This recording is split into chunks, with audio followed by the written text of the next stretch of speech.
Aujourd'hui, je vous parle import-export, notamment les différents types de chargements qui s'offrent à vous en fonction de vos marchandises. J'ai reçu pas mal de questions concernant les conteneurs, concernant les chargements, et dans cette vidéo, je vais tout vous expliquer. Donc si c'est des thématiques qui vous intéressent, je vous dis à tout de suite après le générique.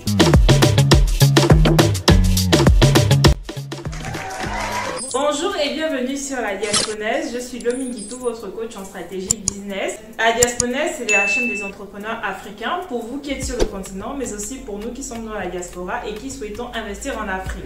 Ici, vous trouverez des vidéos éducatives, instructives qui vont renchérir votre culture générale, mais aussi vous aider à trouver des idées business, les développer et les faire grandir. On parle de quoi? On parle e-commerce, on parle marketing, on parle import-export, on parle négoce international, on parle de logistique, de commerce international et de tous différents sujets qui peuvent nous aider à développer notre continent et aussi à trouver de bonnes opportunités d'affaires. Alors, si vous êtes entrepreneur ou futur entrepreneur, vous êtes au bon endroit. Je vous invite à cliquer sur la petite cloche de notification pour ne rien rater et le petit pouce pour aimer la vidéo si jamais vous aurez appris quelque chose. Mais bon, pour ça, il va falloir que vous restez jusqu'à la fin. Je vous invite vraiment à suivre attentivement et à partager si jamais cette vidéo vous aura appris quelque chose.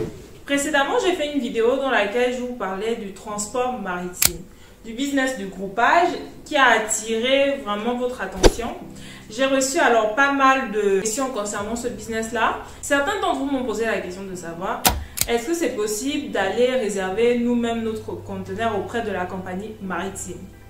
Ce n'est pas possible, en tout cas en France. Pour les autres pays, je ne sais pas, parce que les affréteurs maritimes, donc tout ce qui est Grimaldi, CMA CGM, Maersk, MSC, travaillent avec les commissionnaires de transport, ce qu'on appelle les transitaires. Ce sont eux leurs clients, et vous, si vous voulez réserver un conteneur auprès d'une compagnie maritime, vous devez passer par ces transitaires-là. Donc non, en tout cas pour ce qui est de la France, vous ne pouvez pas directement aller à CMA CGM et dire que oui, je veux réserver un conteneur. Ça ne marche pas comme ça. J'espère que c'est clair pour vous. Si c'est le cas, dites-moi en commentaire. Autre question qui m'a été posée, ça coûte combien les conteneurs?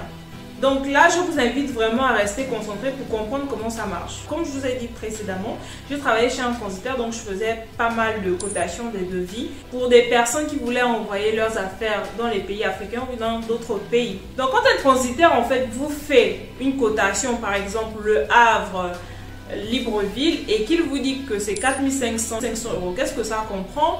Ce prix en fait comprend la mise à disposition du conteneur. Ça veut dire que la compagnie maritime vous loue un conteneur pour une durée déterminée. C'est-à-dire que si c'est un 20 pieds, vous aurez une mise à disposition du conteneur pendant 2 heures pour le charger avec vos marchandises. Et si c'est un 40 pieds par exemple, vous aurez 3 heures pour charger le conteneur. Ça, c'est l'option 1. Donc, dans ce prix de 4500 €, également, il y aura ce qu'on appelle le préacheminement. Le préacheminement, c'est le transport entre le lieu du chargement et le port. Si vous habitez à Chartres, par exemple, en France, et que le port de chargement, c'est Le Havre, ce transport de Chartres au Havre est inclus aussi dans le prix de 4500. Vous comprenez? Dans les 4500 € également, il y a les opérations de manutention, parce que le conteneur, quand il arrive au port, il faut l'enlever du camion et le mettre dans le navire. Ok, j'espère que c'est clair pour vous à ce niveau. Donc ça, c'est la première option, mais vous avez aussi la deuxième option d'acheter vous-même votre conteneur, et là on appelle cela le conteneur dernier voyage. C'est en général les conteneurs qui sont d'occasion. Ils sont encore bien en état, mais bon, l'extérieur, il n'y a plus de peinture et tout, mais en tout cas, c'est encore utilisable. Donc du coup, vous allez acheter votre conteneur auprès des entreprises de revente, voilà, de revente d'occasion, un peu comme les voitures d'occasion, hein, vous partez, vous allez acheter votre conteneur à 1900 à 2000 €, ça dépend des dimensions. Comme je vous ai déjà dit, il y a des conteneurs 20 pieds, il y a des conteneurs 40 pieds, donc vous pouvez aller là-bas,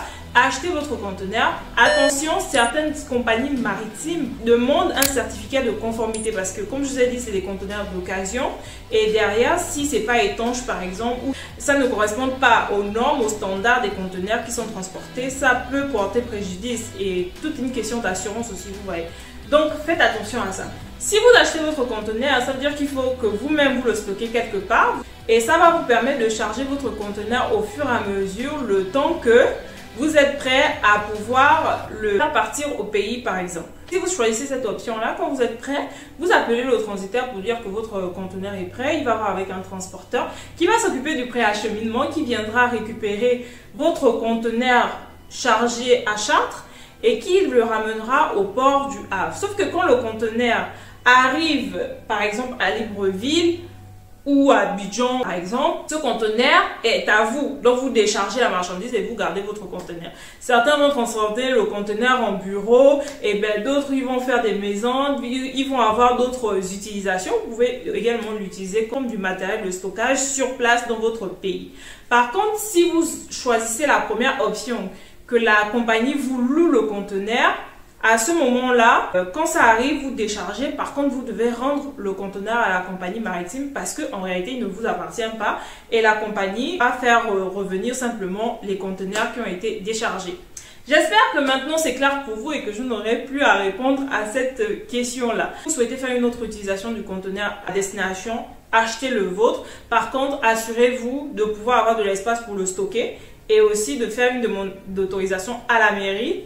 Si vous devez poser votre conteneur, même si c'est dans votre cours, il faut que la mairie soit au courant, peur que ça soit saisi. En tout cas, pour ce qui est de la France, c'est la réglementation et je vous donne ça gratuitement. Alors, que ça soit clair et vraiment clair pour vous, toutes les marchandises ne se transportent pas en conteneur. Parce que j'ai aussi eu ces questions-là et je me suis rendu compte que parmi vous qui me suivez, il y a beaucoup de débutants. Toutes les marchandises ne se transportent pas en conteneur. Et même pour les conteneurs, on a différents types. On a ce qu'on appelle du dry conteneur. Je vous laisse prendre des notes parce que c'est de la culture générale. Et si vous voulez vous lancer dans l'import-export, ça vous sera nécessaire.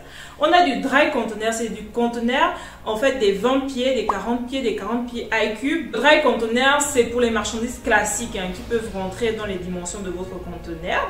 Si on dit dry, c'est parce que c'est sec. C'est pour les marchandises qui sont sèches. Des marchandises classiques comme des vêtements, des cartons, l'électroménager, les matériaux de construction. Deuxième type de conteneurs, ce sont les conteneurs reefer. Ce sont les conteneurs qui sont réfrigérés et spécialisés dans le transport des produits alimentaires. Tout ce qui est fruits, tout ce qui est légumes, tout ce qui est viande, tout ce qui est poisson, en tout cas qui concerne l'alimentation. On va utiliser les conteneurs reefer parce qu'il faut bien conserver la nourriture. Vous comprenez? Je vous parle souvent de négoces internationaux, d'achat des fruits secs, de cajou, du soja. En tout cas, pour l'alimentaire, on utilise du reefer. Ce sont des conteneurs qui sont paramétrés de manière à conserver une certaine température. En moyenne, c'est des températures entre plus 25 degrés et moins 25 degrés. Et vous avez aussi des conteneurs qui peuvent être paramétrés jusqu'à moins 60 degrés parce que pour certains types de produits, si la température n'est pas assez basse, en arrivant à destination, ça va être avarié en fait. Et sachant que les temps de transport en maritime sont parfois de 20-30 jours selon les destinations, vous comprenez qu'il faut bien conserver les aliments. Hormis l'alimentaire, on utilise aussi les reefer pour les produits pharmaceutiques parce que il fait chaud pendant le transport, il faut bien conserver les médicaments. On utilise aussi ça pour les produits un peu sensibles comme les fleurs. Ce n'est pas alimentaire, mais c'est des produits. Si on ne les conserve pas à une certaine température, c'est la catastrophe. Est-ce que c'est clair pour vous? Dites-moi en commentaire. Alors, ces deux types de conteneurs sont ceux qui sont le plus utilisés. Bon, on en a d'autres. Vous qui vous connaissez un petit peu en commerce international, vous allez convenir avec moi qu'il y a différents types en fonction du type de marchandise. Donc, on a par exemple le conteneur citerne pour transporter les liquides, comme ce qui s'affiche à l'image. Vous avez les conteneurs flat rack, c'est un peu comme si c'était une forme de lit comme ça, comme ce qui s'affiche en image aussi. Et ce type de conteneur là, c'est utilisé souvent pour transporter des marchandises hors gabarit, vous voyez, qui ne peuvent pas rentrer dans les conteneurs classiques. On a aussi des conteneurs open top. Pour ceux qui maîtrisent un petit peu l'anglais, vous savez, open top, c'est-à-dire que c'est ouvert au-dessus. C'est toujours pour des marchandises qui ne peuvent pas rentrer dans les dimensions standards d'un conteneur classique. C'est pour ça que je vous disais que quand vous avez une marchandise assez particulière, le mieux c'est de demander à votre transitaire si ça va passer en conteneur simple ou va devoir utiliser d'autres styles de chargement. Donnez autant de précision que nécessaire parce que en réalité, si vous ne précisez pas le transitaire va penser qu'il s'agit d'un conteneur simple, alors qu'en réalité, il vous faudra par exemple un flat rack. Donc j'en profite également pour vous dire que si vous prévoyez envoyer des conteneurs, vous recherchez un transitaire, je laisse un lien en barre de description. Cliquez simplement, remplissez le questionnaire avec la ville de chargement et la ville de destination, et je pourrais contacter mes transitaires partenaires qui vous feront une cotation à des prix préférentiels et vous revenir avec un devis. Ça, c'est vraiment si vous avez prévu de déménager bientôt ou que vous voulez envoyer des marchandises au pays ou simplement que vous êtes en train de construire. Peu importe la raison, si vous avez besoin de faire transporter des marchandises, contactez-moi via le lien que je vais mettre en description, et en fonction de la nature de vos marchandises, je pourrais vous conseiller et vous proposer un devis personnalisé grâce à mon réseau de partenaires transitaires. Je vous attends donc en inbox avec vos demandes. Bon, depuis tout à l'heure, je vous parle de conteneurs et tout. Oui, je sais que c'est un peu technique hein, quand on ne s'y connaît pas, mais sachez juste que, en règle générale, en fonction de votre marchandise, ce sera soit du dry container ou du reefer ou les autres que je vous ai expliqués, ok? Maintenant, le conteneur, là, on va pas juste le mettre dans la mer comme ça et puis il va partir. Ah, c'est à ce moment où je viens vous présenter les différents navires, ok? Parce que ça, c'est aussi une question qui me revient. Si vous envoyez vos marchandises dans un conteneur, qu'il soit dry, reefer, etc., il va voyager dans un navire qu'on appelle le porte-conteneur. Est-ce que vous savez à quoi ça ressemble? Si ce n'est pas le cas, je vous laisse regarder la petite vidéo pour visualiser un petit peu à quoi ça ressemble.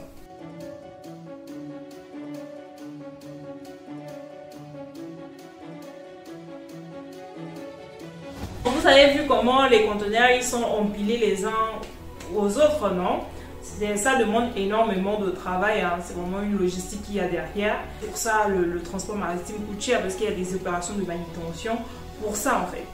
Donc, si vous voulez envoyer des voitures, des tracteurs, des bennes, en tout cas du matériel roulant, vous ne pouvez pas les envoyer sur un porte-conteneur, ok? Ça veut dire que si vous contactez votre transitaire pour lui dire que vous souhaitez envoyer une voiture et que vous ne choisissez pas l'option conteneur parce que ça ne peut pas rentrer à l'intérieur, votre véhicule va être transporté dans un navire roulier RoRo. Ce sont des navires qui sont adaptés au matériel roulant, ok?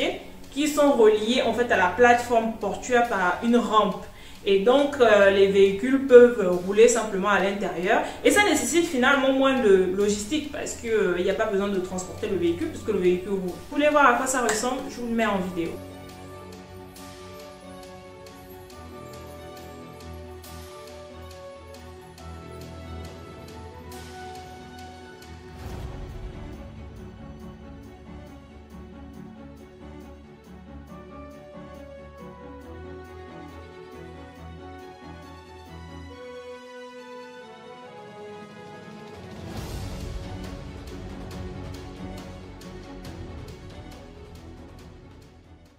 Vidéo.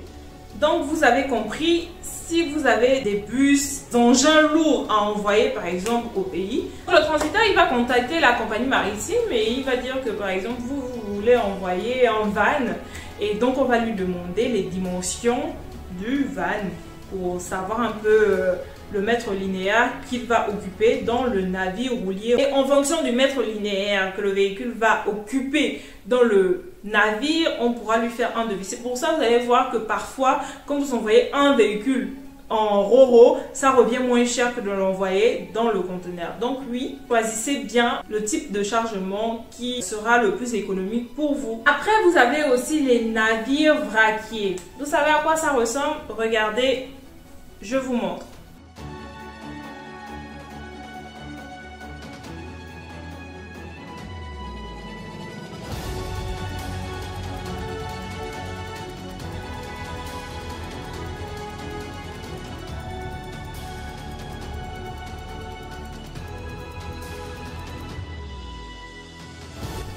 Pour transporter les marchandises en vrac, du vrac solide, des marchandises comme le sable, comme le charbon, et alors des marchandises comme des fers qui sont vraiment hors dimension, en tout cas tout type de marchandises sèches mais ne peuvent pas être transportées en porte-conteneur ou en RoRo par exemple. Vous voyez que comme je vous dis depuis le départ, il faut bien donner les précisions à votre transitaire pour qu'il choisisse le chargement adapté à la nature de vos produits.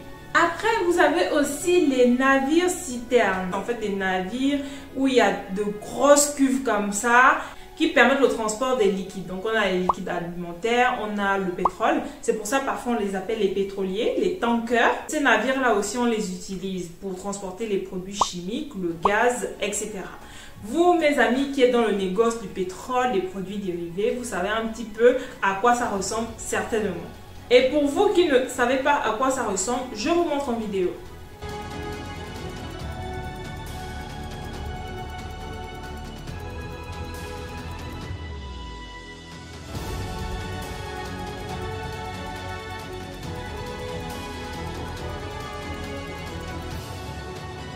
Je vous ai fait aujourd'hui un condensé pour que vous sachiez un petit peu les différents types de chargements qui s'offrent à vous en fonction de vos marchandises. Si vous avez un chargement à faire prochainement, des marchandises, qu'elles soient hors gabarit, de marchandises liquides, des marchandises alimentaires, prenez vraiment attache avec un transitaire qui s'y connaît et qui pourra vous donner des bonnes informations et vous conseiller sur le type de chargement adapté à votre marchandise.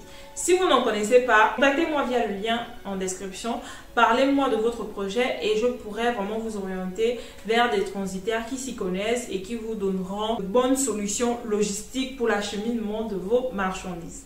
Pour vous qui êtes dans la négoce, créez un réseau dans lequel il y a des fournisseurs, des acheteurs, des apporteurs d'affaires. Et actuellement, les inscriptions sont ouvertes. Donc, si vous avez un produit que vous souhaitez exporter ou importer, n'hésitez pas à remplir le questionnaire que j'ai mis, à me parler un petit peu de votre produit, de votre recherche ou bien de votre offre.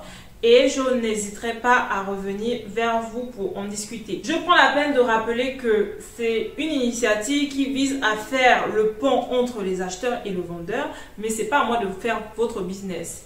Vous êtes professionnel, vous avez un produit, c'est à vous de le marketer, c'est pas à moi de le faire. Ma mission, c'est vraiment de vous aider à booster votre business en trouvant des affaires, mais pas à faire le 100% du travail qui vous incombe en vous en tant qu'entrepreneur pour développer votre boîte.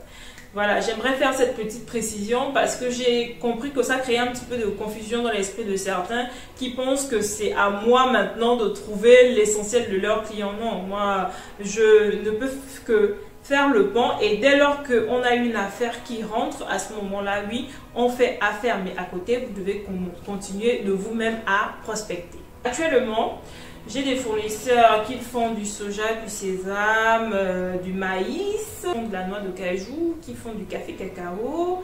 On a des fournisseurs qui sont aussi dans le pétrole, dans l'or, dans l'aluminium, l'uranium. Donc, si vous êtes à la recherche de fournisseurs également de ce type de produits-là, n'hésitez pas à cliquer le lien dédié que j'ai mis en description pour m'expliquer un petit peu quelle est votre recherche et en fonction, je pourrais mobiliser mon réseau de fournisseurs pour trouver le fournisseur qui répondra à votre recherche en termes de spécificité de produits, mais aussi en fonction de votre target price. N'hésitez donc pas à me parler de votre projet, je serai ravie de vous accompagner dans votre besoin de sourcing. Est-ce que vous avez aimé cette vidéo? Si c'est le cas, avant de partir, n'oubliez surtout pas de liker, de partager et de me dire en commentaire ce que vous en avez pensé. Il existe d'autres types de chargements, d'autres solutions logistiques. Si parmi vous, vous êtes des professionnels, pourquoi ne pas nous faire partager votre connaissance aussi en commentaire? Et puis, si vous avez des questions sur d'autres thématiques, n'hésitez pas à me le faire savoir en commentaire. Je pourrais revenir à travers une vidéo et ça permettra aussi de partager la connaissance avec la communauté. Voilà, merci d'être resté jusqu'à la fin. C'était Lominguitou, celle qui vous aide à écrire votre success story à l'africaine. Je vous dis à très bientôt pour une prochaine vidéo.